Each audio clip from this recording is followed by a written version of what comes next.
Tayo pong lahat ay manalangin.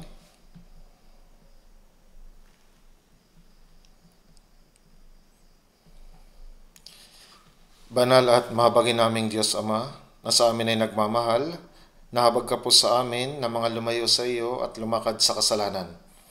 Nung hindi pa namin kilala ang Diyos, si Jesucristo ay namatay na sa krus para sa amin at hinugasan ang aming mga kasalanan magpakailanman sa pamamagitan ng kanyang mahalagang dugo, upang huwag na kaming tumanggap pa ng kahatulan at sumpa.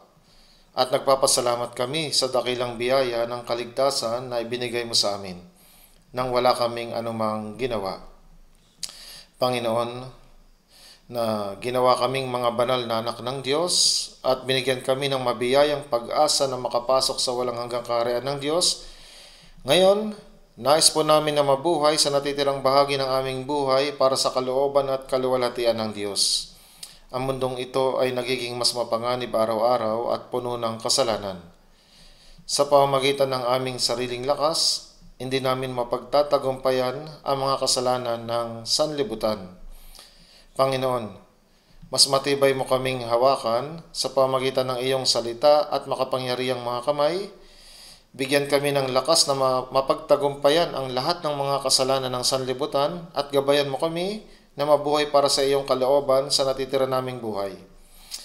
Patibayin at pangunahin mo kami sa pamamagitan ng kapangyarihan ng iyong salita at ng Espiritu Santo. Taimtim kami nanalangin na samahan mo ang lahat ng iglesia sa buong bansa, ang maraming mga iglesia sa buong mundo, at ang lahat ng mga kapatiran na nag-iingat ng kanilang pananampalataya at nangangaral ng Ebanghelyo sa gitna ng mga kahirapan. Nawa ang iyong salita, biyaya at kapangyarihan ng Espiritu Santo ay mapa sa kanila upang matapang nilang maipangaral ang Ebanghelyo at mabuhay para sa iyong kaluwalhatian at kalooban. Kahit sa gitna ng mga pagdurusa at pagsubok, taimtim kaming nanalangin na ingatan mo sila sa iyong masaganang biyaya at kapangyarihan. Amang Diyos na nagtuturo sa amin ang daan na dapat naming lakaran ayon sa panahon, aliwin at baguhin mo kami ng iyong salita, tulungan mo kami na maunawaan ng mas malalim ang iyong salita at ang iyong banal na kalooban sa oras na ito. Dalangin namin ito sa pangalan ng Panginoong Jesucristo. Amen. Buksan po natin ang Biblia. Lucas chapter 15.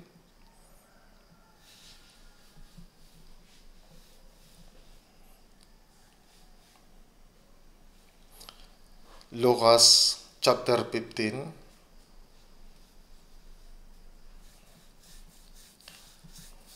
Lucas chapter 15 verse 1 hanggang 24. Babasahin ko po. Noon, ang mga maniningil ng buwis at mga makasalanan ay lumalapit sa kanya upang makinig. Ang mga Pariseo at ang mga eskriba ay nagbulong-bulungan na nagsasabi, tinatanggap ng taong ito ang mga makasalanan at kumakain kasalo nila. Kaya't isinalaysay niya sa kanila ang talinghagang ito.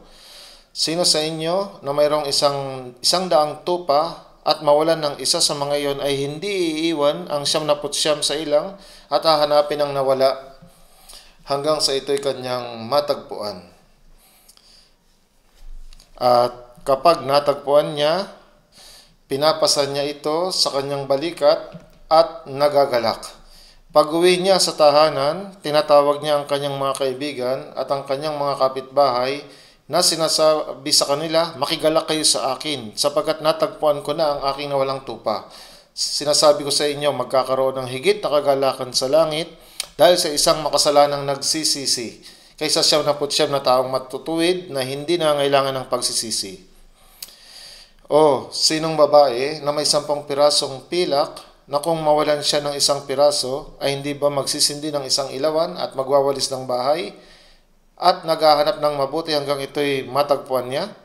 At kapag matagpuan niya ito, ay tinatawag niya ang kanyang mga kaibigan at mga kapitbahay na nagsasabi, makigalak kayo sa akin, sapagkat natagpuan ko na ang pilak na nawala sa akin.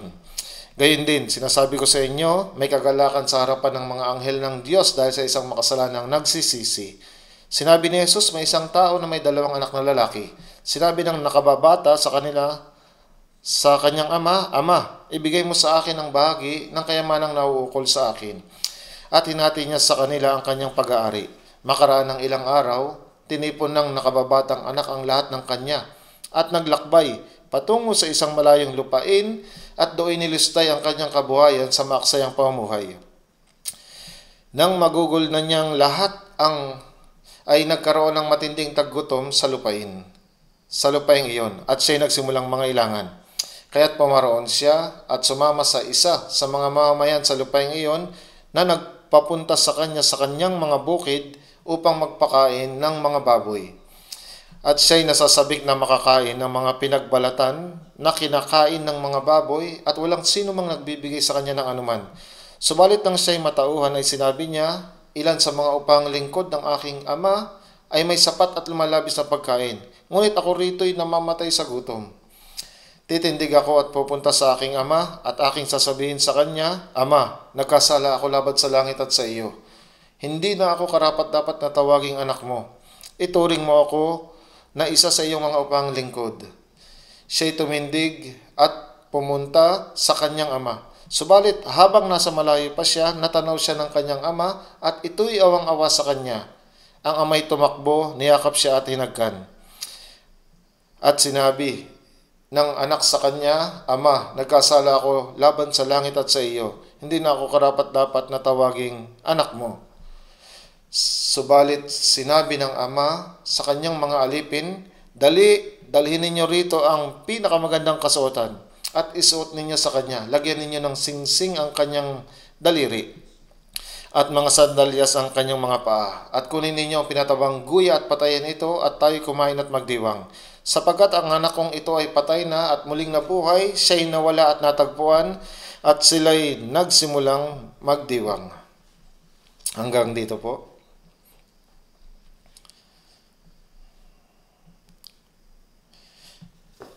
Ngayong araw, nais kong ipangaral sa inyo ang isang paksang may pamagat na ang mga gawain ng tatlong persona ng Diyos na nagliligtas ng mga makasalanan. Ayon sa mga talatang ito. Habang binabasa ko ang Biblia, napansin ko kapag binabanggit ang kasaysayan ng kaligtasan ng isang makasalanan, parehong nilalaman ay binabanggit ng 3 beses sa 3 magkakaibang paraan. Ayon sa masusing pagsisiyasat, naunawaan ko na may 3 aspeto ng gawain ng Diyos na nagliligtas ng mga makasalanan. Ang Ama, ang Anak at ang Espiritu Santo. Isa sa pinakamahalagang doktrina na pinaniniwalaan natin ay ang 3 persona ng Diyos o Trinity. Ang Ama, ang Anak at ang Espiritu Santo, ang 3 persona ng Diyos. Hindi ibig sabihin nito na may 3 Diyos, kundi iisa ang Diyos at nahahati siya sa 3. Sa buong Biblia, ang gawain ng Diyos Ama, ni Jesus na Anak at ng Espiritu Santo ay magkakaiba. Nung nasa seminaryo ako, madalas magtanong ang mga estudyante tungkol sa 3 persona o Trinity God. Isa ito sa mga konsepto na mahirap na lubos na maunawaan ng isipan o ng makasanlibutang kaalaman. Paano magiging gaya ng 3 persona ang Diyos? Pero isa pa rin siya. Maging isa pero mahahati sa 3. Maging ang mga profesor sa teolohiya, sa mga seminaryo, ay sinasabi na tanungin ang Diyos kapag nakita na siya dahil mahirap magbigay ng eksaktong sagot. Totoo po ito. Sa pamagitan ng ating sentido común o common sense o ng makasanlibutang kaalaman, mahirap na lubos na maunawa ng banal na gawain ng Diyos. Ang hindi natin malinaw na maintindihan sa mundong ito ay lubos nating maintindihan kapag tumayo na tayo sa harapan ng Panginoon. Sa mga taga-Korinto, chapter 13, sa verse 12, "Ngayon bahagi lamang ang nalalaman ko, Ngunit pagkatapos ay lubos kong maunawaan kung papaanong ako ay lubos na nakikilala. Hindi natin lubos ang kilala ang Diyos, ngunit lubos na kilala tayo ng Diyos. Kaya nga, sa pagdating ng araw na iyon, ang pagkaalam natin ay magiging ganap gaya ng sa Diyos. Lubusan nating makikilala ang Diyos at ganap natin siyang makikilala gaya ng pagkakilala sa atin ng Diyos. Sa Mateo 17:2, dinala ni Jesus sina Pedro, Santiago at Juan sa mataas na bundok. Mateo 17:2, nagbagong anyo siya sa harap nila at nagliwanag ang kanyang muka na tulad ng araw at pumuti ang kanyang mga damit na tulad sa ilaw. Biglang nagbagong anyo si Jesus at nagpakita sina Moses at Elias.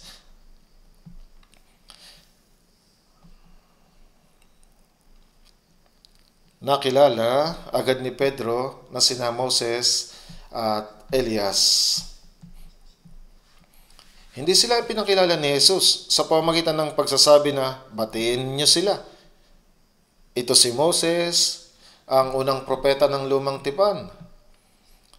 At ito si Elias, ang nagpropesiya bilang propeta ng Israel at dinalang paitaas ng karwaheng apoy.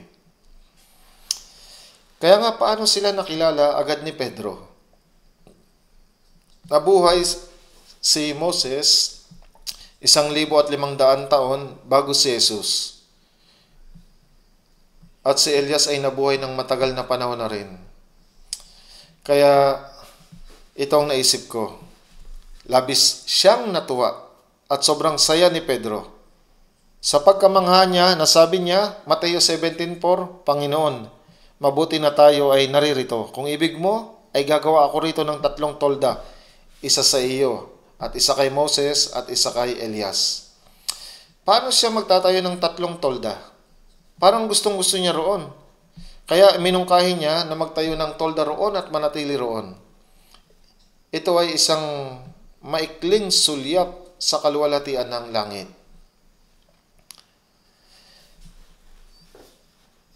Sa dulo ng Mateo 16, sinabi ni Jesus sa kanyang mga alagad, Mateo 16:28, may ilan sa nakatayo rito na hindi makakatikim ng kamatayan hanggang makita nila ang anak ng tao na dumarating sa kanyang kaharian. Nagpunta si Jesus sa langit, pero hindi pa siya bumabalik. Ang tinutukoy niya rito ay sina Pedro, Santiago at Juan. Kaya sinasabi sa 2 Pedro Chapter 1, verse 16, sapagkat kami ay hindi sumunod sa mga katang-isip na ginawang may katusuhan ng aming ipaalam sa inyo ang kapangyarihan at pagdating ng ating Panginoong Hesukristo, kundi kami mga saksing nakakita ng kanyang kadakilaan. Nakita nila ang Panginoon na dumarating sa kaluwalhatian. Paano nila nakita ito? Nakita nila ito nung kasama nila siya sa banal na bundok. At may tinig na mula sa langit na nagsasabi, ito ang minamahal kong anak, makinig kayo sa kanya. Ito ang nangyari sa bundok ng pagbabagong anyo. Sandaling ipinakita ni Jesus ang pangitain ng kanyang ikalawang pagdating sa kaluwalhatian sa mataas na bundok. Biglang nagliwanag ang kanyang mukha na gaya ng araw. Ang kanyang damit ay mas maputi na walang sinuman ang makakapagpaputi. Ang pagpapakita ni Moses at Elias ay bahagi ng pangitain ng ikalawang pagdating ni Jesus sa kaluwalhatian. Kumakatawan sila sa 2 saksi na magpapakita sa pagbabalik ng Panginoon. Sinasabi sa unang Tesalonica 4:16-17, sapagkat ang Panginoon mismo ang bababa mula sa langit na may sigaw, may tinig ng arkanghel at may trumpeta ng Diyos, at ang mga namatay kay Kristo ay babangon muna. Pagkatapos, tayong nabubuhay na natitira ay aagawing kasama nila sa mga ulap upang salubungin ng Panginoon sa papawirin at sa gayon makakapiling natin ng Panginoon magpakailanman. Ipinaliwanag ni Jesus na sa kanyang pagbabalik may 2 uri ng tao. Ang mga taong namatay ay babangon kay Kristo at ang mga taong nabubuhay pagdating niya ay biglang babaguhin upang salubungin siya. sina Moses at Elias ay kumakatawan sa dalawang saksi na nagpapakita ng dalawang uri ng tao na sasalubong sa Panginoon sa kanyang ikalawang pagdating. Nanatili sa ilang si Moses sa loob ng 40 taon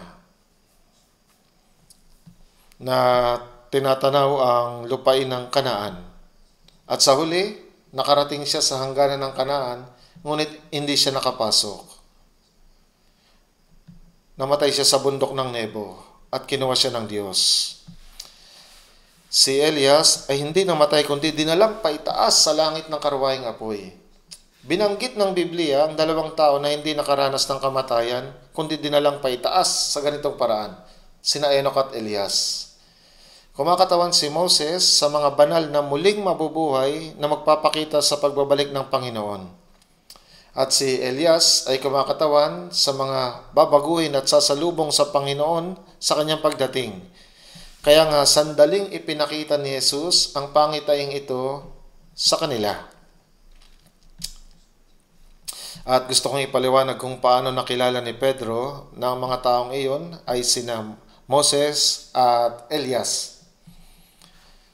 Tayo rin ay luluwalhatiin na may maluwalhating katawan gaya ni Jesus sa kanyang pagdating. Sinasabi sa unang Juan 3:2, nalalaman natin na kung siya'y mahayag, tayo magiging katulad niya, sapagkat siya'y ating makikita bilang siya. Tayo ay magiging katulad niya. Ang ating mga katawan ay babaguhin gaya ng katawan ni Jesus. Sinasabi sa Filipos 3:21, na siyang magbabago ng ating hamak na katawan upang maging katulad ng katawan ng kanyang kaluwalhatian. Pagdating ng Panginoon, ang ating hamak na katawan sa lupa ay babaguhin at magiging maluwalhating katawan. Mas maluwalhati at mas maganda sa mga anghel. Gayun din naman, hindi lamang ang ating katawan ang magbabago, kundi maging ang ating mga kaalaman ay magiging ganap gaya ng pagkakilala sa atin ng Diyos.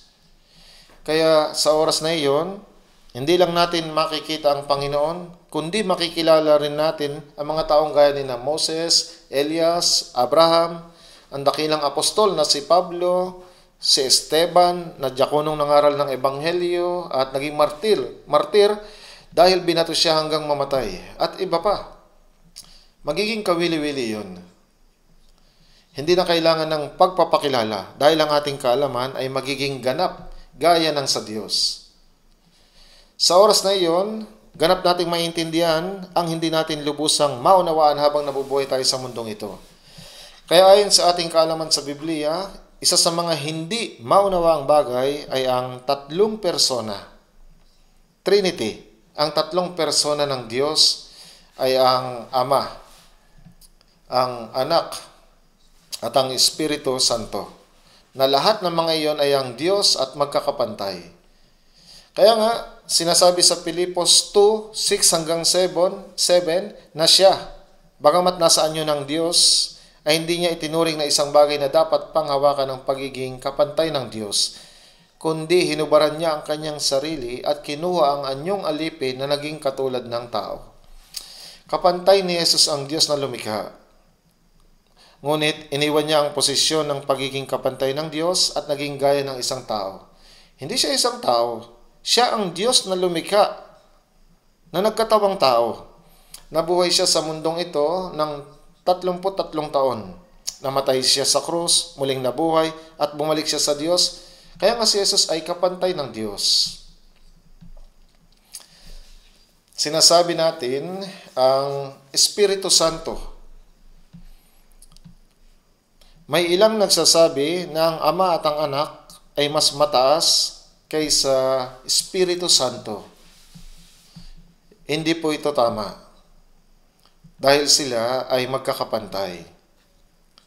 Kaya tinutukoy natin sila bilang Diyos Ama, si Jesus na anak, at ang Espiritu Santo.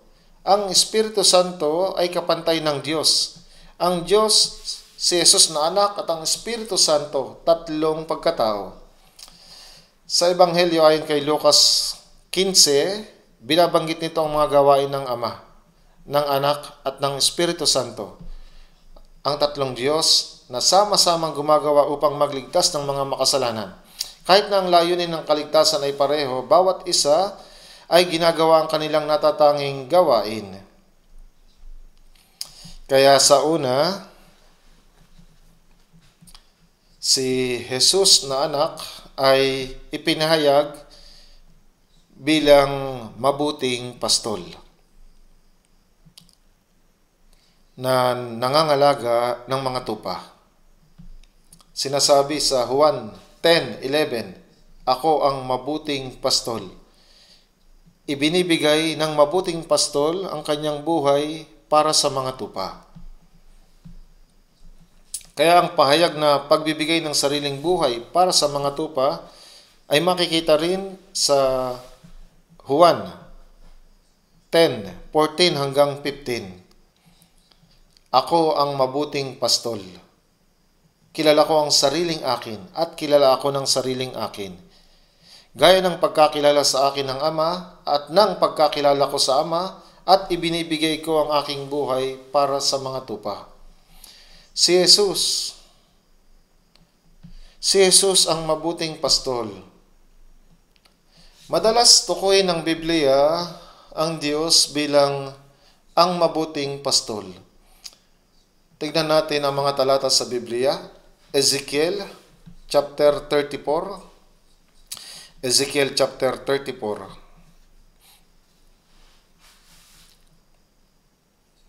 Ezekiel chapter 34, verse 11 at 12. Babasahin ko po ang talatang 11 at 12. Sapagkat ganito ang sabi ng Panginoong Diyos, ako mismo ang maghahanap sa aking mga tupa at aking pagmamalasakitan sila kung paanong hinahanap ng pastol ang kanyang kawan kapag ang ilan sa kanyang mga tupa ay nangangalat, gayon ko hahanapin ang aking mga tupa at ililigtas ko sila sa lahat ng dako na kanilang pinangalatan sa araw na maulap at makapal na kadiliman. Ang aklat ng Ezekiel ay isinulat halos 600 taon bago dumating si Jesus. At pareho rin ang sinasabi rito.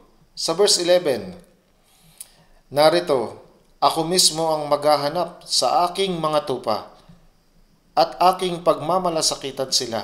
Verse 12, gayon ko hahanapin ang aking mga tupa at ililigtas ko sila sa lahat ng dako na kanilang pinangalatan sa araw na maulap at makapal na kadiliman.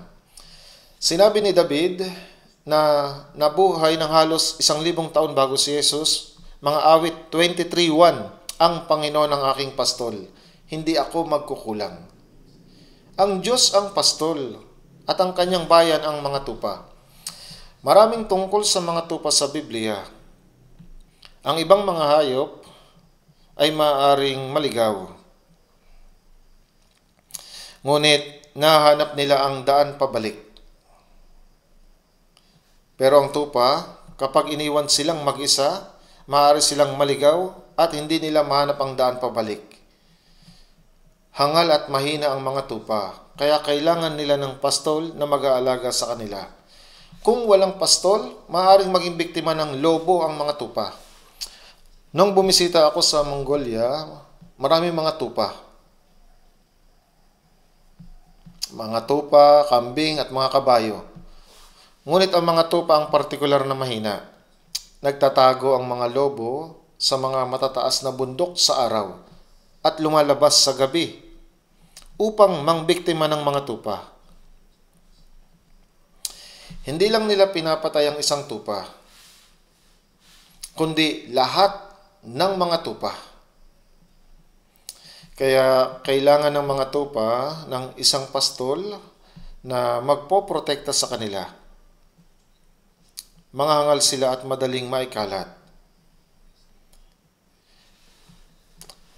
Isa ang magsisimulang maglakad at ang iba ay susunod na hindi nag-iisip. Kapag may isang tupa ang nahulog sa bangin, ang iba ay susunod at mahuhulog din. Kaya nga medyo hangal sila at kailangan ng pastol. Ang Diyos ay tinatawag na pastol at ang mga tao ay tinatawag na mga tupa. Sinasabi sa Isaiah 53:6, tayong lahat ay gaya ng mga tupang naligaw. Bawat isa sa atin ay lumihis sa kanyang sariling daan. Gaya tayo ng mga tupang naligaw mula sa pastol. Tinawag ng Diyos ang kanyang sarili na pastol. Ngunit tayo, gaya ng mga tupa, ay mga naligaw at nabuhay ayon sa sarili nating pagnanais at kasakiman. Gaya ito ng tupang naligaw mula sa pastol at naging biktima ng lobo. Ang mga nahuhuli sa pamamagitan ng kapangyarihan ng dyablo ay hinihila sa impyerno. Kaya nga sinabi ng Diyos na hahanapin niya ang kanyang nawawalang tupa ng mga naligaw. Tingnan po natin, Ezekiel chapter 34, verse 15. Ezekiel 34:15. Ako mismo ang magiging pastol ng aking mga tupa at sila'y dadalhin ko sa kapahingahan, sabi ng Panginoong Diyos. Aking hahanapin ang nawala at ibabalik ang naligaw. Tatalian ang nabalian at palalakasin ang mahihina. Ngunit aking lilipulin ang mataba at malakas. Aking pakakainin sila ng kahatulan. Dito sinabi ng Diyos na hanapin niya ang mga nawala. At tignan natin sa verse 31. Basahin natin ang sabay. Verse 31. Kayo'y mga tupa ko, mga tupa ng aking bayan, at ako'y inyong Diyos, sabi ng Panginoong Diyos. Kayo'y mga tupa ko, mga tupa ng aking bayan, at ako'y inyong Diyos, sabi ng Panginoong Diyos. Sino ang mga tupa? Sabi niya, mga tao. At ako'y inyong Diyos, sabi ng Panginoong Diyos. Kaya ipinahayag ng Diyos ang mga tao bilang mga tupa na inaalagaan ng Diyos. Ngunit ang mga tupang ito ay naligaw, nawala. Kaya sa Lucas 15, sinabi ni Jesus una, may isang tao na mayroong 100 tupa. Pagdating ng gabi, binilang niyang lahat sila at inilagay sa kulungan. Natatakot siya na may isang mawala. Pero gaano man siya magbilang, may nawawalang isa. Kaya nga, 1 sa 100 ang nawawala. Kaya upang mahanap ang nawawalang tupa, iniwan niya ang 99 na tupa doon sa ilang upang hanapin ang isa. Sa Israel, maraming mga libis. Malubak ang mga bundok kung saan pinapalaki ang mga tupa. Mga bundok na umaabot ng 500 metro. At ang mga tupa na umaalis sa mga pastol ay nasa panganib. Maaari silang mahulog sa bangin at mamatay. O maaari silang makain ng lobo. Ngunit may 100 tupa, kaya ayos lang kahit mawala ang isa. Hindi ganito ang puso ng isang pastol. Ang 99 na maayos ang kalagayan ngayon, iiwanan sila at hahanapin ang isang nawawala at hahanapin ang nawawala hanggang sa ito'y kanyang matagpuan. Patuloy niya itong hinanap hanggang sa matagpuan niya. Hindi siya naghanap lamang sa kung saan-saan at sumuko nang hindi niya ito matagpuan, kundi hindi siya tumigil hanggang hindi niya ito natagpuan. Subalit ito'y kanyang matagpuan. Anong kanyang hinahanap? Ano ang nawala? Bakit tayo naligaw?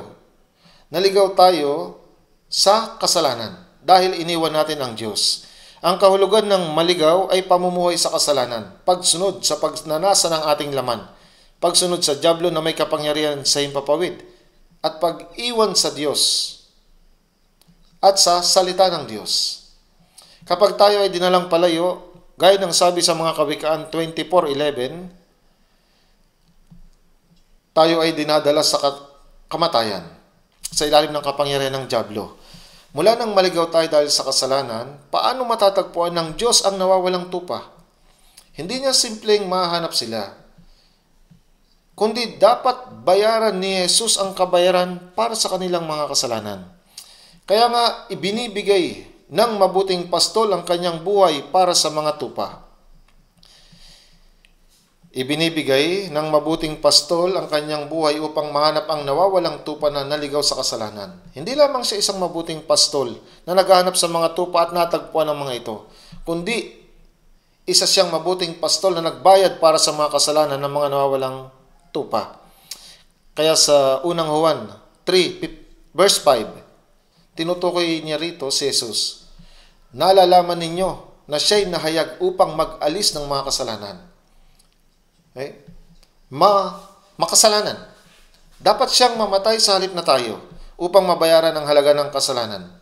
Sapagkat ang kabayaran ng kasalanan ay kamatayan. Unang Juan 3:5, nalalaman ninyo na siya'y nahayag upang mag-alis ng mga kasalanan at sa kanya'y walang kasalanan.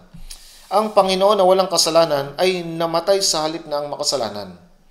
Iyon ang unang ginawa ng anak ng Diyos na si Jesus upang hanapin ang mga nawawalang makasalanan. Siya ang mabuting pastol na ibinigay ang kanyang sariling buhay para sa mga tupa. Roma 5:8, noong tayo'y mga makasalanan pa. Ang pagiging makasalanan ay ang mawala at mahiwalay sa Diyos. Nang tayo'y mga kaaway pa ng Diyos dahil sa ating mga masasamang kasalanan. Roma 5:8, subalit pinatutunayan ng Diyos ang kanyang pag-ibig sa atin, na noong tayo'y mga makasalanan pa, si Kristo ay namatay para sa atin. Siya'y naparito upang iligtas ang mga makasalanan. Lucas 19:10, sinabi, sapagkat ang anak ng tao ay dumating upang hanapin at iligtas ang nawala. Naparito siya upang iligtas ang mga nawawalang makasalanan. Ngunit paano niya sila maililigtas? Dapat niyang mabayaran ang kabayaran para sa kasalanan. Naparito siya upang mamatay sa halip na sila. Kaya nga nung tayo mga makasalanan pa, nawawala at malayo sa Diyos at mga kaaway niya dahil sa ating mga masasamang gawa, sa Roma 5:8, subalit pinatutunayan ng Diyos ang kanyang pag-ibig sa atin, na noong tayo mga makasalanan pa, si Kristo ay namatay para sa atin. Upang maligtas tayo, isinugo ng Diyos ang kanyang tanging anak sa anyo ng tao, at ibinigay siya upang mamatay bilang pantubos na alay doon sa krus. Unang anak ng Diyos na si Jesus ay namatay sa krus upang iligtas ang nawawalang tupa. Sa unang Timoteo 2 verse 6, na ibinigay ang kanyang sarili na pantubos sa lahat na siyang patotoo sa tamang panahon. Inialay ni Jesus ang kanyang sarili bilang pantubos para sa lahat ng mga makasalanan. Ibig sabihin ng salitang pantubos ay ipinagbili ang isang tao kapalit ng pera. At upang mapalaya ang taong iyon, dapat mong bayaran ang halaga niya, ang halaga ng aliping ipinagbili at tubusin siya. Ang perang ibinabayad mo sa oras na iyon ay tinatawag na pantubos. Pera ang ginagamit na pantubos. Kaya sa unang Timoteo 2:6, na ibinigay ang kanyang sarili na pantubos sa lahat, siya ang tumubos sa ating mga kasalanan. Hindi lamang siya ang mabuting pastol na naghahanap ng nawawalang tupa, kundi isang pastol na namatay sa halip natin. Kaya nga sa Juan 10:11, ibinibigay ng mabuting pastol ang kanyang buhay para sa mga tupa.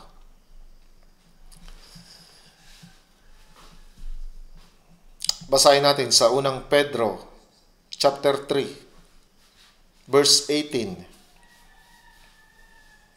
Unang Pedro chapter 3 verse 18.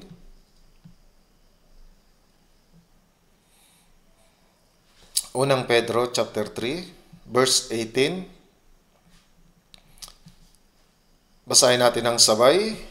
Sapagkat si Kristo man ay minsang nagdusa dahil sa mga kasalanan, ang isang matuwid dahil sa mga di matuwid, upang kayo ay madala niya sa Diyos. Siya ay pinatay sa laman, ngunit binuhay sa Espiritu. Hanggang sa puntong ito, sapagkat si Kristo man ay minsang nagdusa dahil sa mga kasalanan. Ang Panginoon, wala siyang kasalanan, ngunit namatay siya sa krus. at natanggap niya ang pinakamatinding parusa dahil sa mga kasalanan upang mapatawad ang ating mga kasalanan. Namatay siya upang maging pantubos na alay, sapagkat si Kristo man ay minsang nagdusa dahil sa mga kasalanan.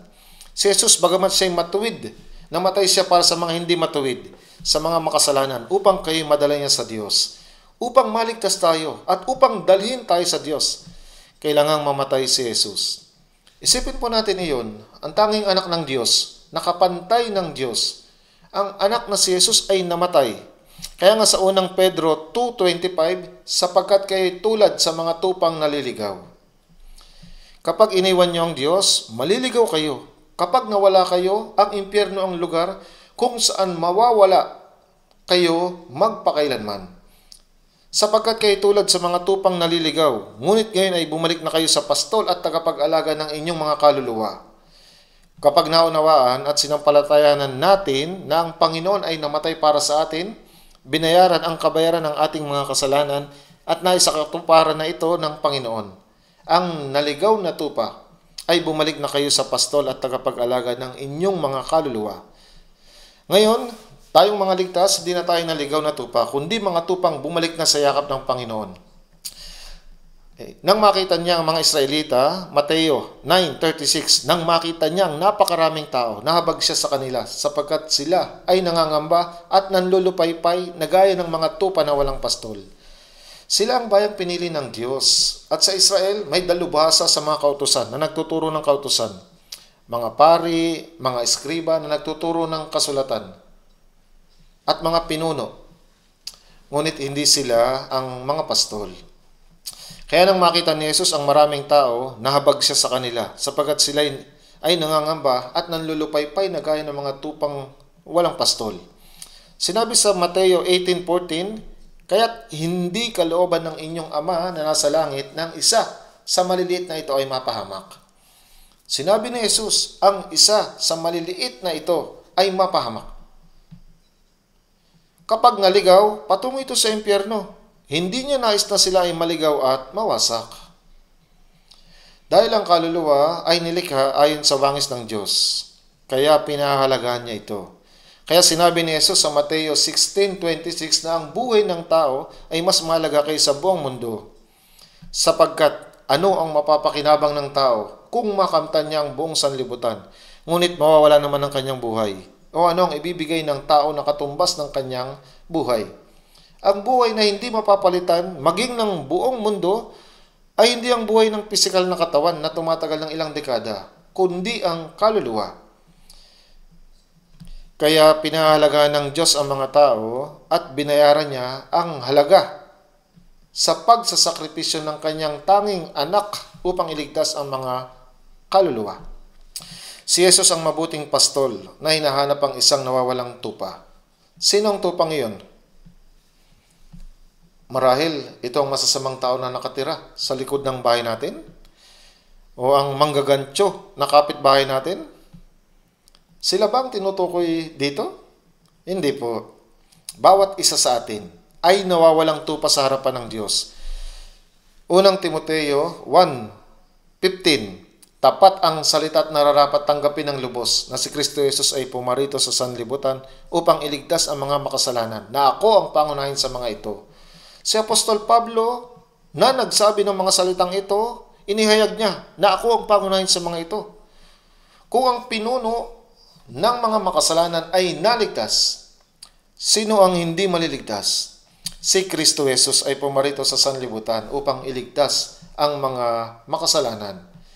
Ang salitang tapat ay nangangahulugan mapagkakatiwalaan na totoo. Ang salita ng Diyos ang pinakatapat at totoo sa lahat ng bagay. Ito ang mensaheng dapat matanggap ng lahat ng mga tao. Si Kristo Jesus ay pumarito sa sanlibutan upang iligtas ang mga makasalanan. Ang bawat isa sa atin ay makasalanan. At naparito siya upang iligtas ang mga makasalanan sa pamamagitan ng pag-ako at pagkamatay niya para sa kabayaran ng ating mga kasalanan. Pinahahalagahan niya ang kaluluwa ng isang tao na mas mahalaga pa sa buong mundo. Alam niyo ba kung gaano niya pinahahalagahan ng isang tupang naligaw? Sa panahon ngayon, may mga tao, lalo na sa mga sandali ng kabiguan, sinasabi nila agad, papatayin ko sila, na parang ang buhay ay hindi mahalaga. Iniisip ng iba, Isang araw, lahat din ay mamamatay. Anong halaga nito? Isang beses lang akong mamamatay. Hindi dapat tayo mag-isip at kumilos ng gayon. Walang sino man ang dapat mamatay. Sa kung anong sitwasyon lang. Katapusan na ba kapag namatay ang katawan? Hindi po. Ang kaluluwa ay babagsak sa walang hanggang impyerno. Kahit walang sino mang tao sa mundong ito maliban sa iyo, o kung mag-isa ka lang, darating pa rin ang Panginoon upang iligtas ka. Bakit? Sinabi na isang tupa. Upang mahanap ang isang nawawalang tupa, iniwan ng pastol ang 99 sa ilang. At hinanap ang isa. Walang tigil na hinahanap ito hanggang matagpuan. At nang makita niya ito, paano niya ito hinanap? Sa pamamagitan ng pagtungo maging hanggang sa kamatayan upang iligtas ang ating mga kaluluwa. Kapag naunawaan na at sinampalatayanan ng biyaya ng Diyos, makikita natin ang Panginoon na naparito upang tayo ay hanapin. Ito ang nangyayari. Isipin niyo po, isang malubak na libis. Ang isang tupa ay nagpapagala-gala at naliligaw. Narinig ng pastol ang tunog ng tupa. Nahanap niya ito na nakaipit sa isang mababang punong kahoy at iniligtas ito bago mamatay. Anong gagawin niya ngayon? Hindi niya pagagalitan ng tupa, sasabing, bakit ka umalis ng ganon? Hindi niya ito hahampasin at utusan, sundan mo ako. Hindi po. Hindi niya ito pagsasabihan o pagagalitan. Hindi niya ito pinipilit na sundan siya. Sa halip, marahan niyang papasanin ang tupa. Ipinatong sa kanyang balikat at iuuwi sa kanyang bahay. Pinapasan niya ang tupa sa kanyang balikat. Dahil sa kanyang pagmamahal sa tupa, baliwala sa kanya ang amoy nito o kung gaano man ito karumi. Basta pinapasan niya ito sa kanyang mga balikat at dinadala pa uwi. Nagpapakita ito kung gaano tayo kamahal ng Diyos. Hindi lamang niya tayo hinanap at iniligtas, kundi binubuhat niya tayo at inilalagay sa kanyang mga balikat. Sa Deuteronomio 1:31, nabasa natin kung paano dinala ng Diyos ang bayan ng Israel. Sa kanilang paglalakbay mula sa Egypto patungo sa lupain ng Kanaan, sinasabi Deuteronomio 1:31, dinala kayo ng Panginoon ninyong Diyos, na gaya ng pagdadala ng tao sa kanyang anak, sa lahat ng daang inyong nilakaran hanggang sa makarating kayo sa dakong ito. Nabasa niyo na ba ang talatang iyon sa Biblia? Tingnan natin saglit. Deuteronomio 1:31. Basahin natin. Deuteronomio 1:31. Basahin ng sabay. At sa ilang na doon ay inyong nakita kung paanong dinala kayo ng Panginoon ninyong Diyos na gaya ng pagdadala ng tao sa kanyang anak, sa lahat ng daang inyong nilakaran hanggang sa makarating kayo sa dakong ito. Sinasabi rito, dinala kayo ng Panginoon ninyong Diyos na gaya ng pagdadala ng tao sa kanyang anak, sa lahat ng daang inyong nilakaran hanggang sa makarating kayo sa dakong ito. Niyakap sila ng Diyos ng mahigpit sa kanyang mapagmahal na mga kamay. Tulad nito, niyayakap tayo ng Diyos. Tayong mga naligaw na mga makasalanan, pinasan niya tayo sa kanyang mga balikat at dinala tayo pa uwi. Kapag iniisip natin ang tagpong ito, talagang maunawaan natin kung gaano tayo kamahal ng Diyos.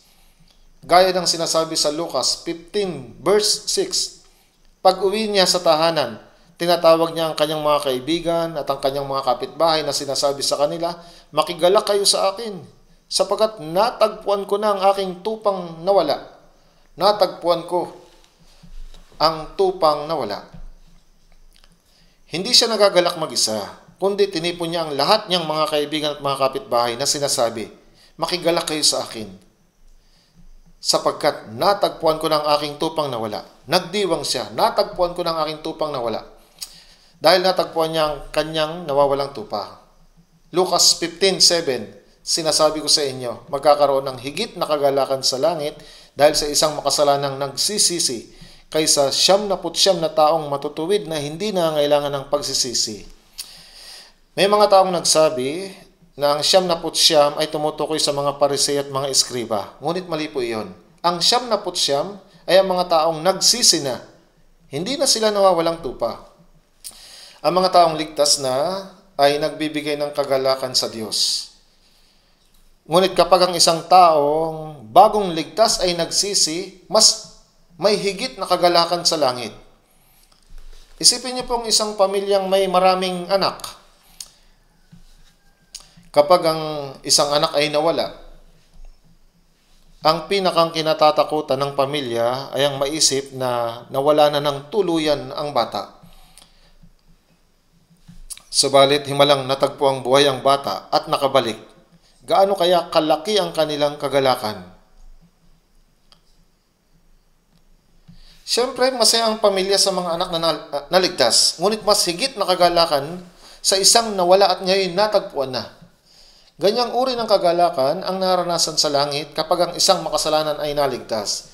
Joyful news, the heavenly bells ring, the sinners far away has returned.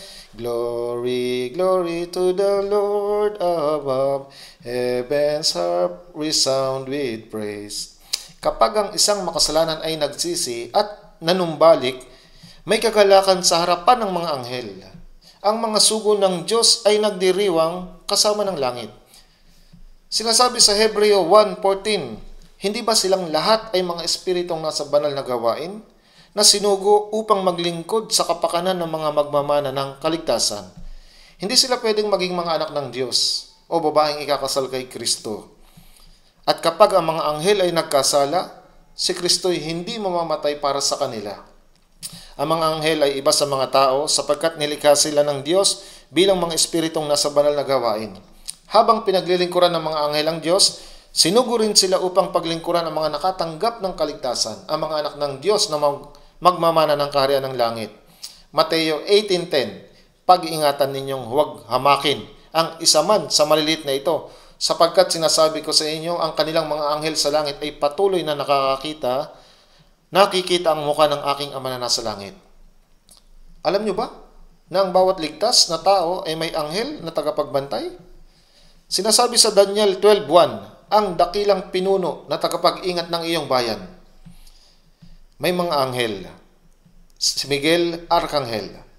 Nung nagkasala ang Israel at umarap sa pagkawasak, lubusan silang natalo.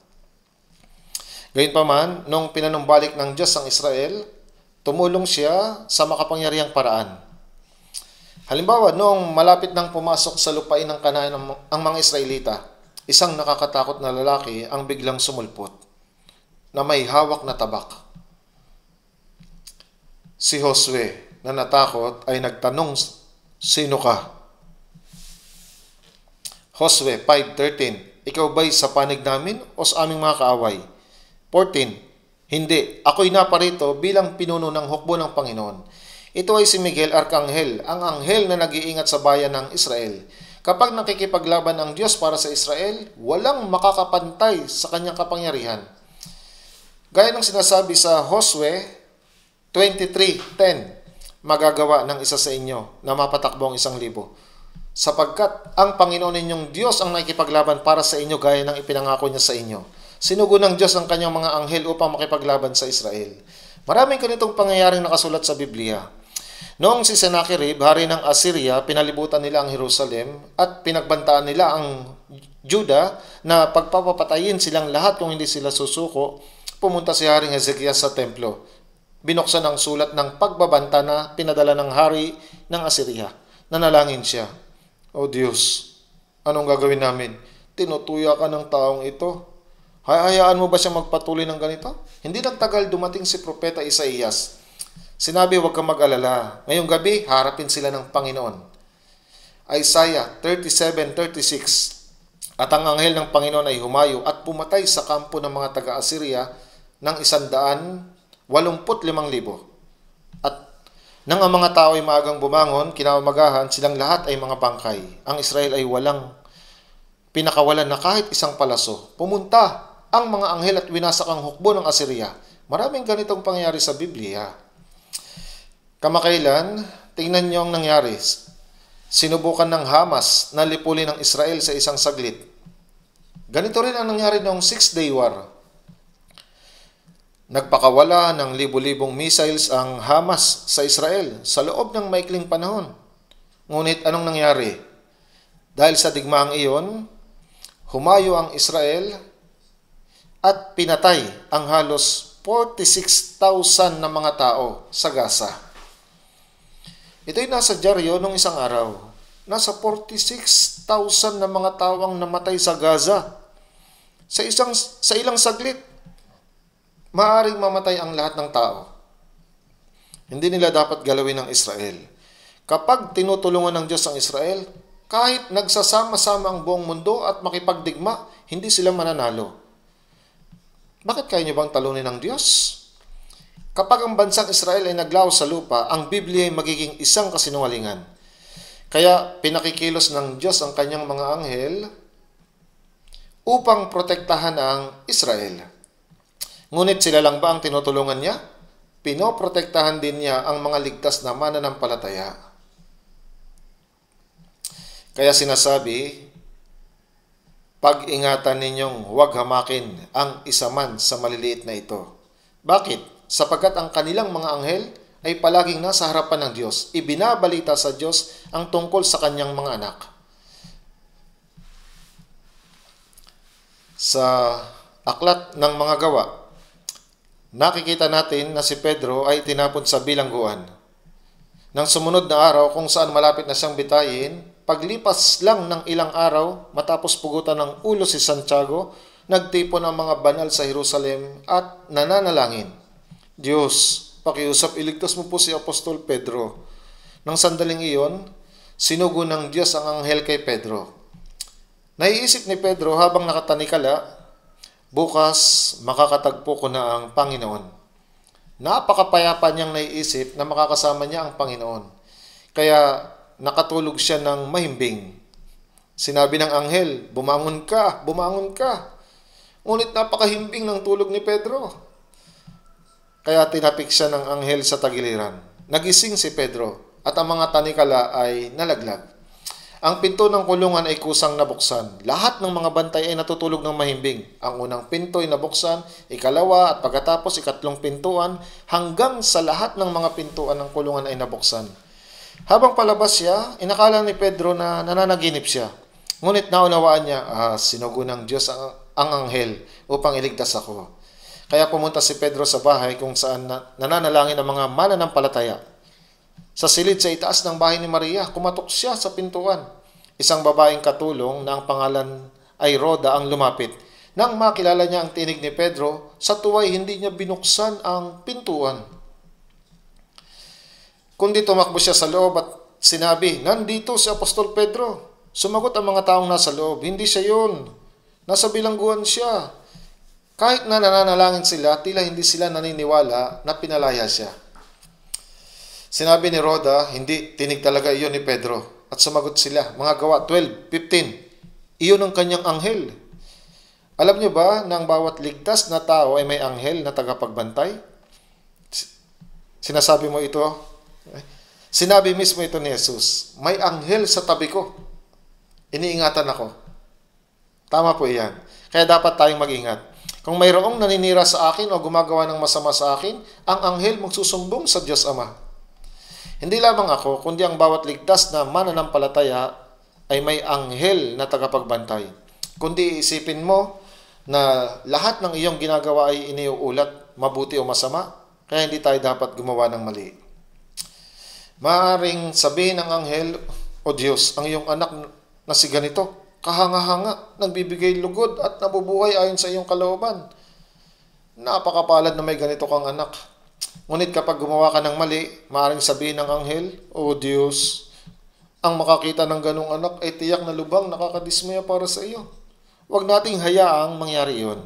Totoo, lahat ay ibinabalita. Kaya ang mga anghel ay nagagalak kapag may nailigtas. Gayun din, sinasabi ko sa inyo, may kagalakan sa harapan ng mga anghel ng Diyos dahil sa isang makasalanang nagsisisi. Lucas 15:10. Ang mga anghel dito ay ang mga sugo ng Diyos. Kapag ang isang tao ay naligtas, may malaking pagdiriwang sa langit.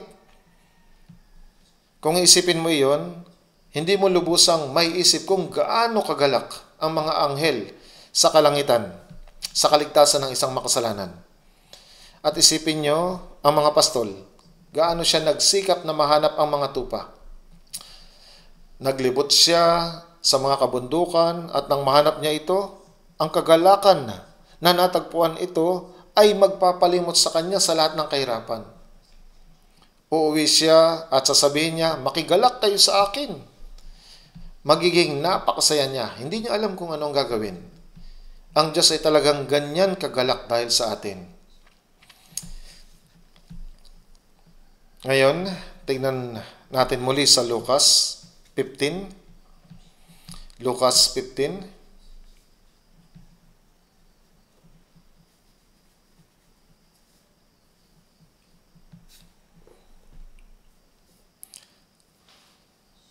Sa Lucas 15, verse 7.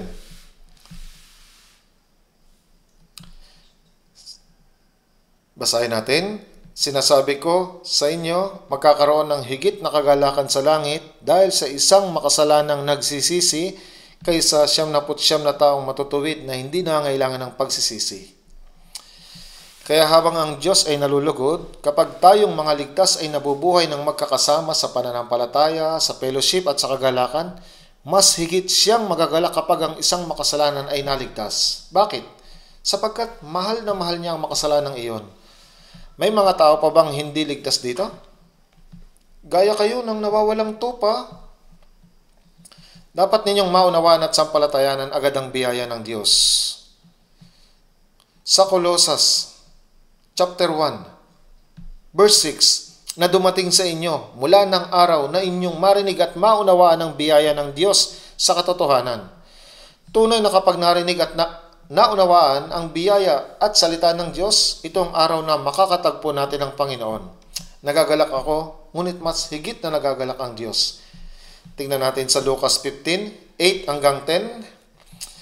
O sinong babae na may 10 pirasong pilak na kung mawalan siya ng 1 piraso ay hindi magsisindi ng 1 ilawan o magwawalis ng bahay at naghahanap na mabuti hanggang ito'y matagpuan niya. At kapag matagpuan niya ito ay tinatawag niya ang kanyang mga kaibigan at mga kapitbahay na nagsasabi, makigalak kayo sa akin sapagkat natagpuan ko ang pilak na nawala sa akin.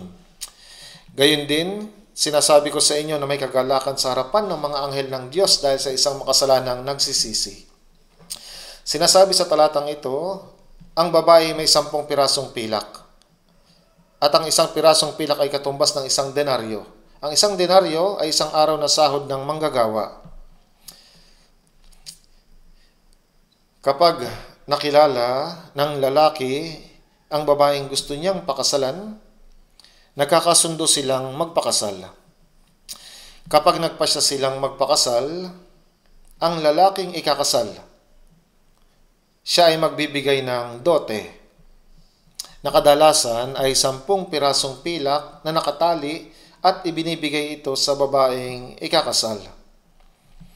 Kaya talagang pahahalagahan niya ito at isusuot ito ng babae na palamuti sa ulo. Ituturing niya itong napakahalaga.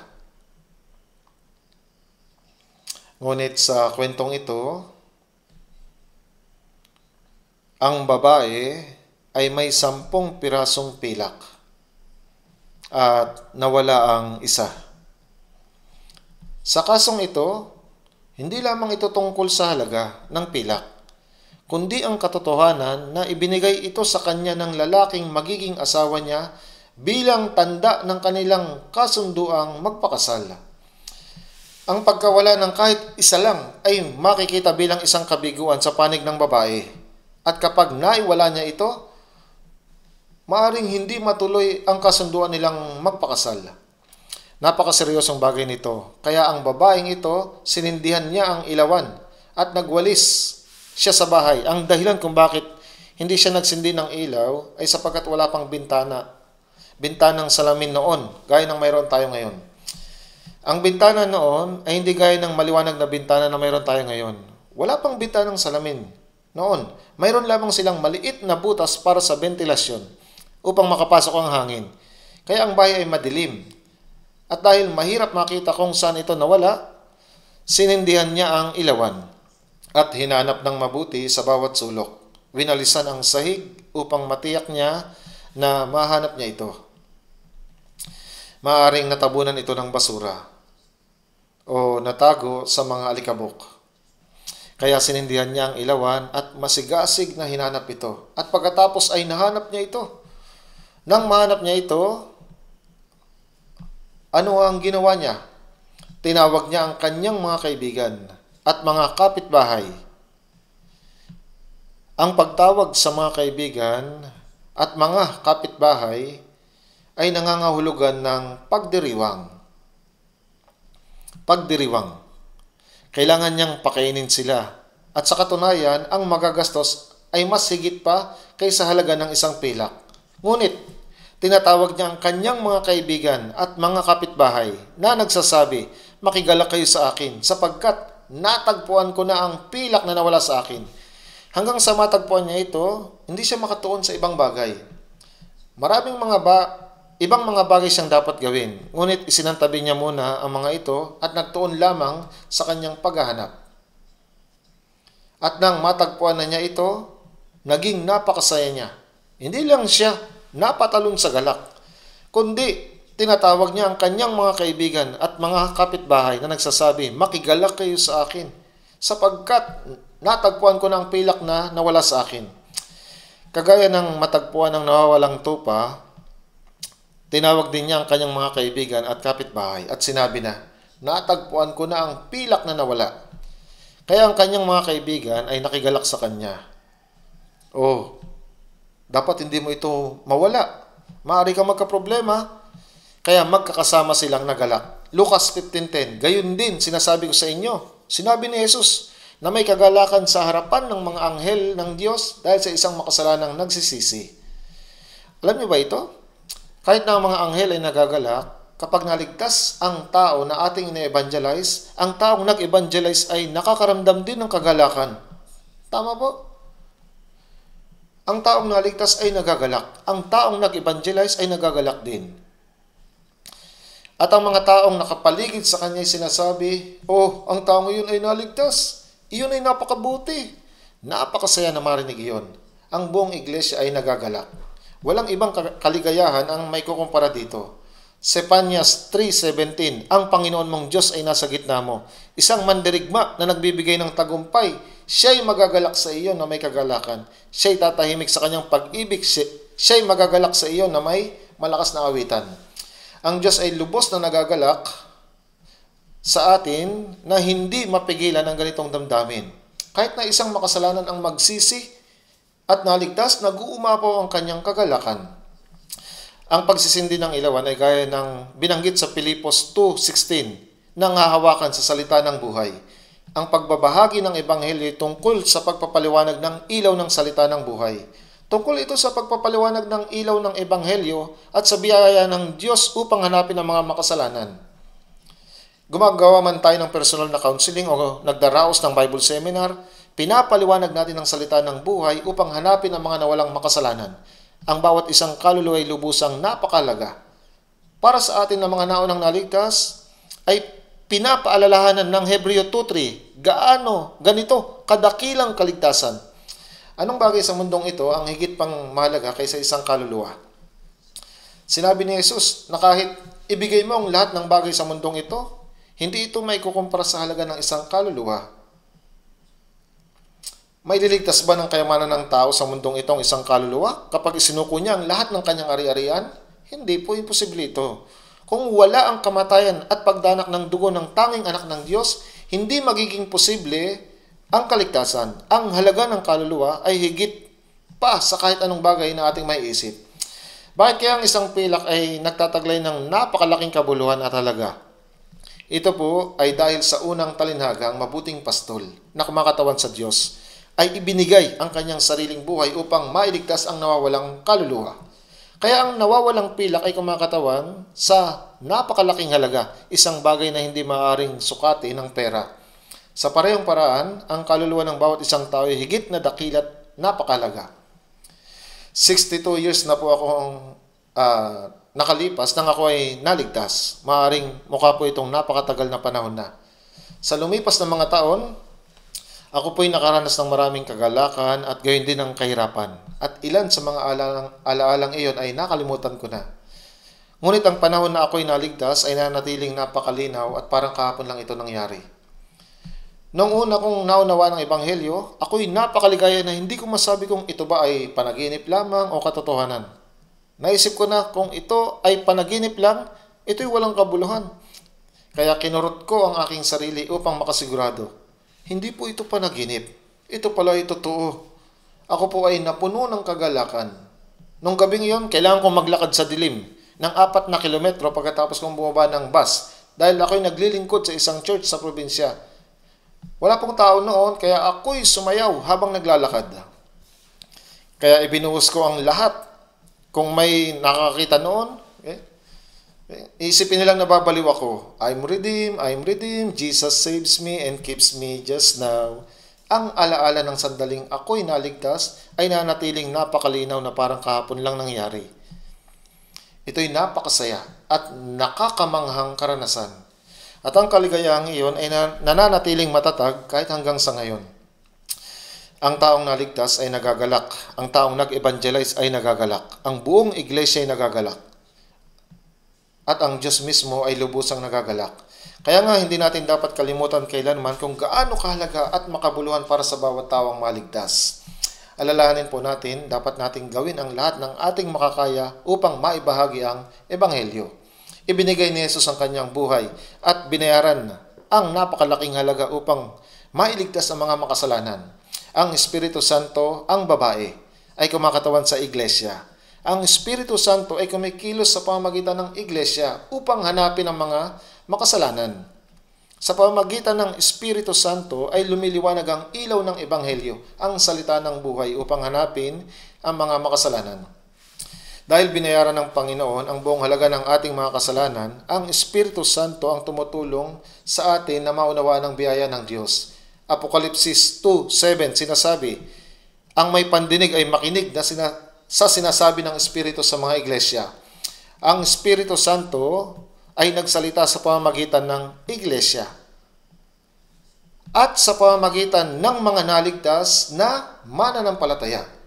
Tinuturuan tayo ng Espiritu Santo na sa pamamagitan ng salita at nagsasalita sa mga hindi paligtas sa pamamagitan ng iglesia. Sa Juan 15:26 hanggang 27, sinasabi, ang Espiritu ng katotohanan na mula sa Ama, siya ang magpapatotoo tungkol sa akin. At kayo rin ay magpapatotoo sapagkat kayo'y nakasama ko buhat pa ng simula. Unang Espiritu Santo ang magpapatotoo tungkol sa Panginoon. Siya ang magpapatotoo tungkol sa biyaya na nais sa katuparan sa pamamagitan ng kamatayan ni Jesus doon sa krus at ng kanyang muling pagkabuhay. At ang mga naligtas ay nagpapatotoo rin.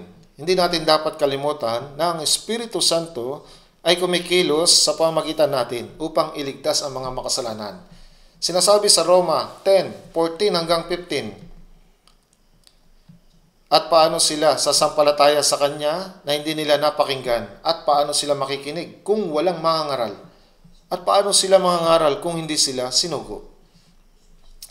Kahit na nais sa katuparan na ni Jesus ang walang hanggang katubusan at kaligtasan doon sa krus, kung wala namang mangangaral, paano ngang ang tao'y sasampalataya, makakaunawa at maliligtas? Imposible po ito. Paano sila makikinig kung walang mangangaral? Paano sila mangangaral? Paano sila sasampalataya sa Kanya na hindi nila napakinggan? Kung isang taong naligtas ay mananatiling tahimik, wala pong sino man ang maliligtas. Kaya po pagkatapos ng Kanyang muling pagkabuhay, sinabi ni Jesus sa Kanyang mga alagad, Juan 20:21, kung paanong sinugo ako ng Ama, ay sinusugo ko rin naman kayo. Si Jesus ay sinugo ng Diyos Ama upang mamatay doon sa krus. Pinadanak ang kanyang dugo upang ipantubos sa ating mga kasalanan. At kanyang natapos ang gawaing iyon doon sa krus. At pagkatapos ng kanyang muling pagkabuhay, sinabi ni Jesus na kung paanong sinugo ko ng Ama, ay sinusugo ko rin naman kayo. Hindi lamang po ito para sa kanyang mga alagad, subalit para sa ating lahat. Sinusugo ko rin naman kayo. Si Jesus ay isinugo ng Ama upang mamatay doon sa krus at tapusin ang gawain ng kaligtasan na nagdala sa atin ng walang hanggang katubusan. Ngayon, tayo ay isinugo upang ipangaral ang mensaheng ito, upang ipahayag ang katotohanan na kanyang isinakatuparan sa krus. Sa John 20:22, tanggapin ninyo ang Espiritu Santo. John 20:23, kung inyong patawarin ang mga kasalanan ng sinuman, ang mga iyon ay ipinatatawad sa kanila. Sino mang hindi ninyo patawarin ang mga kasalanan, iyon ay hindi ipinatatawad. Ang Espiritu Santo ay kumikilos sa pamamagitan ng mananampalataya upang ipahayag ang Ebanghelyo. Ang Espiritu Santo ay hahanap ng mga naliligaw na makasalanan. Lucas 15:8. Sinong babae? Tumutukoy sa iglesia. Ang salitang iglesia, eklesia, ay pambabaeng pangalan na tumutukoy sa iglesia bilang babae sa talatang ito. Ang iglesia kung saan naroon ang Panginoon ay naipapalaganap ang ebanghelyo sa pamamagitan ng mga ligtas na mananampalataya. Tanggapin ninyo ang Espiritu Santo. At kung inyong patawarin ang mga kasalanan ng sinuman, ang mga iyo ay ipatatawad sa kanila. Kapag inihayag natin ang katotohanan na nagawa ni Jesus sa krus, ang mga tao ay tumatanggap ng kapatawaran at kaligtasan. Ngunit kung tayo ay mananatiling tahimik at hindi magbahagi ng ebanghelyo, ang mga hindi nakarinig ay mapupunta sa impyerno. Napakalaking pribilehiyo na maging bahagi ng gawain ito. Ito ang dahilan kung bakit natin kailangan magmadali at taimtim na ibahagi ang ebanghelyo at akayin ang mga makasalanan sa kaligtasan. Kung tayo mga ligtas ay mananatiling tahimik, paano maliligtas ang sinuman? Maging sa mga miyembro ng ating pamilya, maaari nating sabihin, kung hindi ka maliligtas, pupunta ka sa impyerno. Sagot nila, wala akong pakialam. Mas gusto kong mapunta sa impyerno, kaya hayaan niyo ako. Pero hanggang dito na lang ba matatapos ang usapan? Hindi po. Pagkatapos nilang mamatay at mapunta sa impyerno, sasabihin nilang, kung mayroon talagang langit at impyerno, dapat ibinahagi mo ng maayos sa akin ang ebanghelyo. Maaaring sagot mo, sinubukan ko naman. Pero maaari nilang sabihin, hindi ka man lang umiyak sa akin. Wala talagang pakialam. Sa huli, maaari pa silang magalit dahil sa tayo ay hindi nagsalita ng lubos na maayos at pagmamadali. Ang nawawalang pilak ay nasa sarili nating tahanan. Sila ang mga taong nakapaligid sa atin.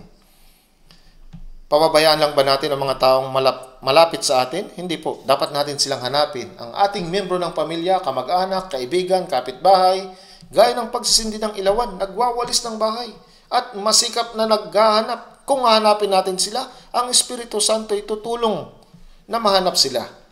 Gawa 1:8, ngunit tatanggap kayo ng kapangyarihan pagbaba sa inyo ng Espiritu Santo, at kayo magiging saksi ko hanggang sa kaduludulong bahagi ng lupa.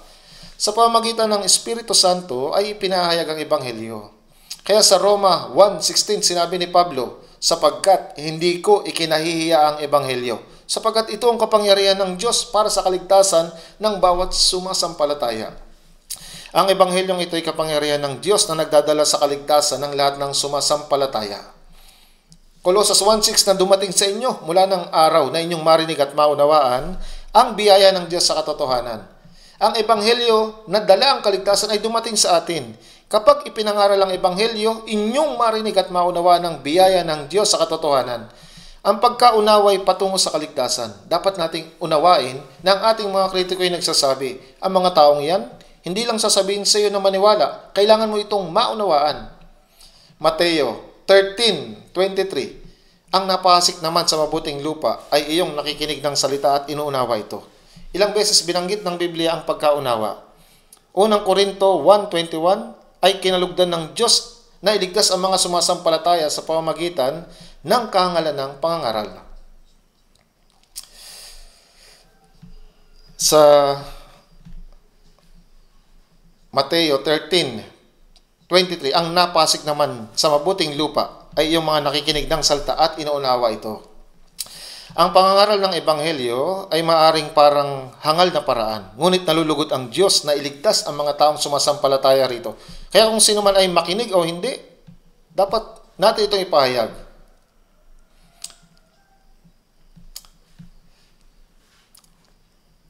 Tell it and pray, be a witness every day. Ito ang dapat nating gawin. Ito'y nakakalugod sa Diyos. Kaya kapag ang isang tao ay naligtas, Sepanyas 3:17, isang mandirigma na nagbibigay tagumpay, siya'y magagalak sa iyo na may kagalakan. Siya'y nagagalak kasama ng mga anghel. Kaya kapag ang may isang tao na naligtas, huwag lang natin sabihin na, naligtas sila. Sa halip, magalak tayo at magkasamang magpasalamat. Okay, ngayon, Tingnan naman natin sa Lucas 15, mula verse 11 hanggang 12. Lucas 15, verse 11 hanggang 12. Sinabi ni Jesus, may isang tao na may dalawang anak na lalaki. Sinabi ng nakababata sa kanyang ama, Ama, ibigay mo sa akin ang bahagi ng kayamanang nauukol sa akin. At hinati niya sa kanila ang kanyang pag-aari. Sa isang tahanan may dalawang anak na lalaki. Sinabi ng nakababatang anak sa kanyang ama, Ama, may mana kang ibibigay sa akin kapag pumanaw ka. Tama ba? Oo, mayroon nga. Ngunit hindi ako makapaghintay hanggang doon. Mangyaring ibigay mo na ito sa akin ngayon. Hindi. Hindi ko magagawa yun. May balak ka bang sayangin lahat ng ito sa isang lugar? Hindi. Hindi ko sasayangin. Pakibigay na sa akin. Sabi ko, hindi. Pakiusap. Nagiging seryoso na ito. Salbahing anak ka? Sige. Kaya ibinigay ng ama ang mana sa kanila sa mas matanda at sa mas bata. Bawat isa'y tumanggap ng kanyang bahagi. Karaniwan, ang mana ay ibinibigay pagkamatay ng ama. Ngunit parang may sariling planong bunsong anak. Tinipon niya ang lahat ng kanyang kayamanan. Marahil ay pinapalitan niya ito ng pera. At pumunta sa malayong lupain. Plano niyang mabuhay ayon sa sariling kagustuhan. Ngunit nilustay niya ang lahat ng ito sa maaksayang pamumuhay. Nakilala ang mga masasamang kaibigan, masasamang babae, sugal, drinking more, drinking until this night is over, going crazy and falling down. Sinayang niya ang lahat. At mas naging malalapang sitwasyon dahil nagkaroon ng matinding taggutom. Sabi sa Lucas 15:14, nagkaroon ng matinding taggutom sa lupaing iyon. Nang wala na siyang makain, nagtrabaho siya sa bukid. Sa nag-aalaga ng baboy, nagpapakain siya ng baboy. Ang mga baboy ay tinuturing na napakaruming hype sa mga Hudyo. Hindi sila kumakain ng baboy at bawal mag-alaga ng baboy. May espiritual na kahulugan din iyon. Ngunit narito siya, nag-aalaga ng mga baboy at maging ang mga pinagbalatan na kinakain ng mga baboy ay wala siya. Walang nagbibigay sa kanya ng kahit ano. Ngayon siya'y nagugutom. Noong halos mamamatay na siya, sinabi niya, Lucas 15:17, ilan sa mga upang lingkod ng aking ama ay may sapat at lumalabis na pagkain. Mayaman ang aking ama. At kahit ang mga upang lingkod niya ay nabubuhay ng maayos, ngunit ako rito'y namamatay sa gutom. Hindi ako pwedeng mamatay ng ganito. Lalakasan ko ang loob ko at babalik sa aking ama. Siya'y puno ng pag-ibig at mapapatawad niya ako. Lucas 15:18 hanggang 19. Titindig ako at pupunta sa aking ama at aking sasabihin sa kanya, Ama, nagkasala ako laban sa langit at sa iyo. Hindi na ako karapat-dapat na tawaging anak mo. Ituring mo ako na isa sa iyong mga upahang lingkod. Ibig sabihin, hihilingin niya na ituring siya bilang isa sa mga lingkod. Inipon niya ang kanyang lakas ng loob at bumalik sa kanyang ama. Nagpakatapang siya at bumalik sa kanyang ama. Lucas 15:20. Subalit habang nasa malayo pa siya. Tingnan po natin. Lucas 15:20. Siya'y tumindig at pumunta sa kanyang ama. Subalit habang nasa malayo pa siya, natanaw siya ng kanyang ama at ito'y awang-awa sa kanya. Ang ama'y tumakbo, niyakap siya at hinagkan. At sinabi ng anak sa kanya, Ama, nagkasala ako laban sa langit at sa iyo. Hindi na ako karapat-dapat tawaging anak mo. Hiniling niya na ituring siya na gaya ng isang lingkod. Subalit habang nasa malayo pa siya, paano siyang unang nakita ng kanyang ama? Pagkatapos na umalis ng kanyang anak, hindi naging payapa ang mga araw ng ama. Sabi niya, marahil ay nilustay na ng aking anak ang lahat ng kanyang pera at naging pulubi na siya o baka nagkasakit siya. Iniisip ko na baka mamatay siya sa gutom dahil sa tagutom na ito. Lost child, come back. Awit 14:2, ang Panginoon ay nakadungaw mula sa langit sa mga anak ng mga tao upang tignan kung may sino mang kumikilos na may talino na hinahanap ang Diyos. Tinitignan ng Diyos kung may sino mang naghahanap sa Kanya. Araw-araw iniisip lamang ng ama ang kanyang anak. Sinasabi niya, teka, huwag mong ikandado ang pinto. Kailanman babalik ang kanyang anak. Ang ama'y laging handa na magbigay sa kanya ng mainit na pagkain. Mula umaga hanggang gabi, siya'y naghihintay, umaasa na babalik ang kanyang anak. Sabi niya, maging sa araw na ito ay hindi pa siya bumalik. Ngunit paglubog ng araw, isang payat na pulubi ang nakita niyang naglalakad na nakayuko sa daan. At nang tignang mabuti ng ama, napansin niya, pareho sila ng paraan ng paglalakad. Una siyang nakita ng kanyang ama. Nahabag siya sa kanya, tumakbo siya. Ang pagtakbo ng isang matandang lalaki ay hindi ayon sa pangkaraniwan kultura. Ngunit hindi na ito malaga. Puno ang kanyang puso ng pagkaawa sa kanyang anak. Tumakbo siya sa kanyang anak at hinalikan siya na nagsasabi, "Anak ko, bumalik ka." Nakaramdam ng matinding pagsisisi ang anak. Hindi siya halos makapagsalita. At nasabi niya, "Ama, labis akong nagkasala sa iyo. Ama, nagkasala ako laban sa langit at sa iyo. Hindi na ako karapat-dapat na tawaging anak mo." Dito po, parang hindi niya magawang hilingin na ituring mo ako na isa sa iyong mga upang lingkod. Hindi nagbanggit ang ama ng anuman patungkol sa kasalanan ng kanyang anak. Hindi siya nagtanong, "Saan mo ginastos ang pera? Anong nangyari?" Hindi po. Labis lamang na nagpapasalamat at nagagalak ang ama dahil bumalik ang kanyang anak. Sabi niya, dalhin ninyo rito ang pinakamagandang kasuotan at isuot ninyo sa kanya." Hinubad niya ang basahang suot na narumihan ng dumi ng baboy. Isuot sa kanya ang pinakamagandang kasuotan. Lagyan ninyo ng singsing ang kanyang daliri at mga sandalyas ang kanyang mga paa. Wala pong mga sapatos. Siya ay nakayapak. Sa panahon na iyon ng mga alipin ay wala pong mga sapatos. Ang pinakamagandang kasuotan. Kumakatawan sa kasuotan ng kaligtasan. Nang si Adan at si Eva ay sumuway sa utos ng Diyos at pinalaya sa halaman ng Eden, Genesis 3:21, at iginawa ng Panginoong Diyos si Adan at ang kanyang asawa ng mga kasuotang balat at sila'y dinamitan. Alam niyo po ito. Para makagawa ng mga kasuotang balat, ang isang hayop ay dapat na patayin. Dadanak ang dugo nito. Sa panahon ngayon, sila ay pinalayas. Subalit kalaunan, ang tanging anak ng Diyos ay namatay, na gaya ng isang tupa. Dumanak ang kanyang dugo upang patawarin ang ating mga kasalanan. Nangako ang Diyos na siya ang bahala sa kanilang mga kasalanan sa pamamagitan ng paghahandog. Isaiah 61:10. Buksan natin. Isaiah 61:10. Basahin natin ang sabay. "Ako'y magagalak na mabuti sa Panginoon, ang aking buong pagkatao ay magagalak sa aking Diyos. Sapagkat binihisan niya ako ng mga damit ng kaligtasan, kanyang tinakpan ako ng balabal ng katwiran.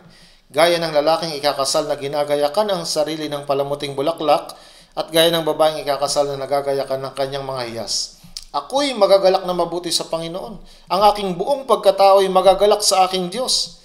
Bakit po? Sapagkat binihisan niya ako ng mga damit ng kaligtasan. Inalis niya ang maruming kasuotan at isinuot ang pinakamagandang kasuotan. Sapagkat binihisan niya ako ng mga damit ng kaligtasan, kanyang tinakpan ako ng balabal ng katwiran, gaya ng lalaking ikakasal na ginagayakan ng kanyang sarili ng palamuting bulaklak, at gaya ng babaeng ikakasal na nagagayakan ng kanyang mga hiyas. Binihisan niya tayo ng balabal ng katwiran. Isaiah 64:6, "Kaming lahat ay naging gaya ng isang marumi. Gaano man matuwid ang ating mga gawa, ito'y gaya ng maruming basahan." Hindi tayo makakatayo sa harapan ng Diyos sa pamamagitan ng mga iyon. Dinamitan tayo ng Diyos ng damit ng kaligtasan at balabal ng katwiran na nais sa katuparan ni Jesus sa pamamagitan ng kanyang kamatayan at muling pagkabuhay. Binihisan niya ako ng mga damit ng kaligtasan. Roma 3:24, "Sila ngayon ay tinuturing na ganap ng kanyang biyaya bilang kaloob sa pamamagitan ng pagtubos na kay Kristo Jesus. Pinatawad at gayon din ay ginawang matuwid. Binihisan niya ako ng balabal ng katwiran." Ang singsing ay nangangahulugang, "Ikaw ay aking anak." Gaano man karami ang kasalanang nagawa, hindi ito problema dahil ang anak ay nakabalik na. Ang pag-ibig ng kanyang ama ay higit kaysa kanyang kasalanan. Ang pag-ibig ng Diyos ay sapat upang patawarin ang lahat ng ating mga kasalanan magpakailanman. Alam niyo po ito. Hindi binanggit ng ama ang kasalanan ng anak. Sinabi niya lang, "Ikaw ay aking anak."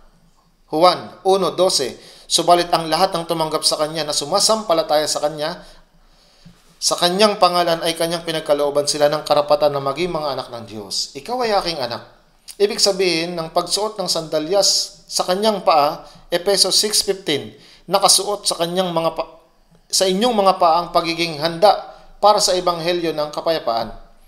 Mabuhay kang karapat-dapat para sa ebanghelyo. Huwag mo nang iwan muli ang iyong ama.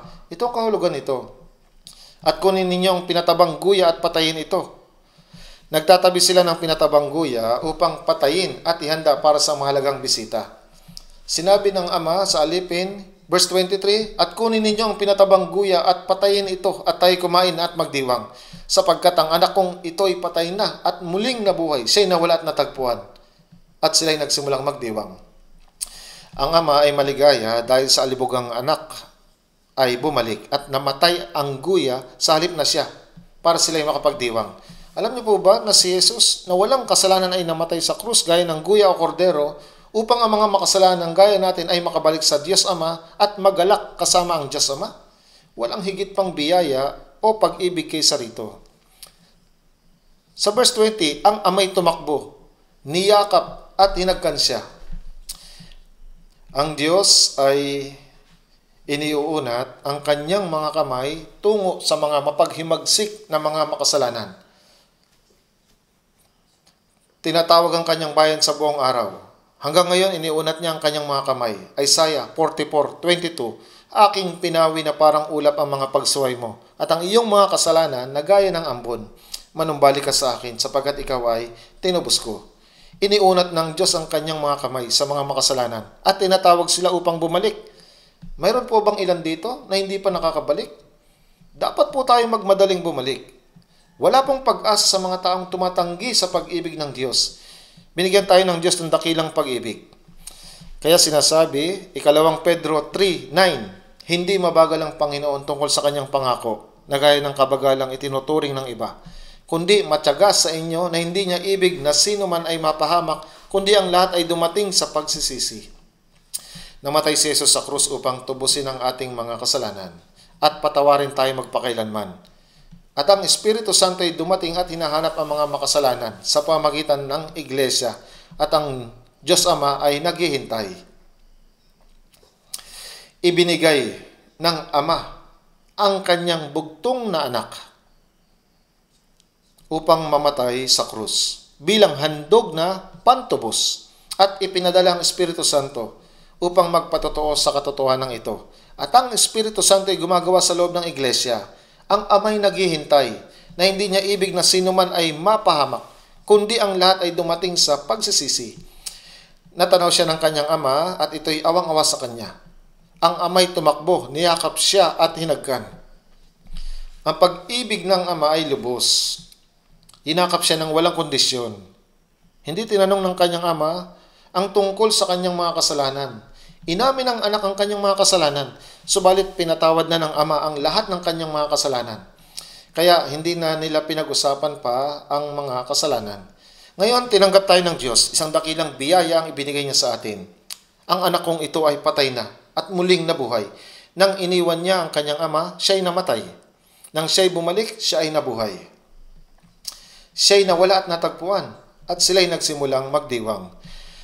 Nang tayo ay napahiwalay sa Diyos, tayo rin ay namatay sa ating mga kasalanan. Efeso 2:1, kayo nooy mga patay sa inyong mga pagsalangsang at mga kasalanan. Roma 6:11, gayon din naman kayo. Ituring ninyong kayo'y tunay na mga patay na sa kasalanan, ngunit mga nabubuhay sa Diyos kay Kristo Jesus. Hindi ba tayo namatay at muling binuhay? Ang anak kong ito ay patay na at muling nabuhay. Siya'y nawala at natagpuan, at sila'y nagsimulang magdiwang. Ang Diyos ay tunay na masaya dahil sa bawat taong naliligtas. Itinuturing niyang napakahalaga sa kanyang paningin ang bawat kaluluwa.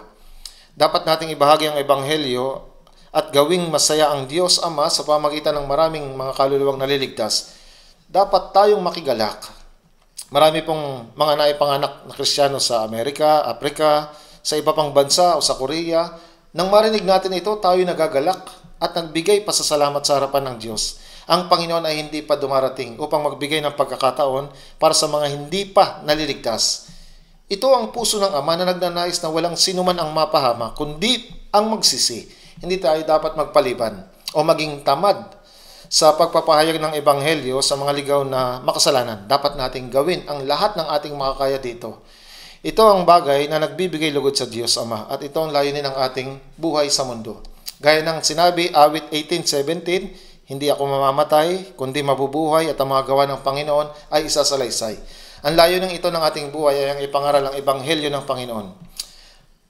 Dapat nating gawin ang lahat ng ating makakaya sa natitira nating buhay para sa layuning ito. Sa susunod na linggo, magkakaroon ako ng Bible Seminar sa Gwangju Church. Pakiusap, patuloy kayong manalangin para sa akin. Manalangin na po tayo. Mahabagin naming Amang Diyos, kahit na kami mga lumayo sa Diyos at lumakad sa kasalanan at namuhay ayon sa pagnanais ng aming laman at naging mga kaaway ng Diyos, kinahabagan at inibig kami ng Diyos. Kaya namatay ang Panginoong Hesus sa halip na kami at nagdanak ng kanyang dugo at pinatawad kami sa aming mga kasalanan magpakailanman. Kami tunay na nagpapasalamat dahil pinahintulutan mo kaming maunawaan ang biyaya ng Diyos na naging mapagtiis na naghihintay sa pamamagitan ng Church at ng Espiritu Santo at sa pagyakap sa amin ng kamay ng pag-ibig ng Diyos. Naway tulungan kaming mga naligtas ng mahalagang dugo ng Panginoon na gamitin ang lahat ng oras na ipinagkatiwala sa amin ng maayos sa natitirang mga taon ng ating buhay upang makapagligtas ng maraming kaluluwa upang ang kagalakan at kaluwalhatian sa Diyos ay maibigay. Ipinagkakatiwala namin ang lahat sa iyo. Dalangin namin ito sa pangalan ni Jesus. Amen.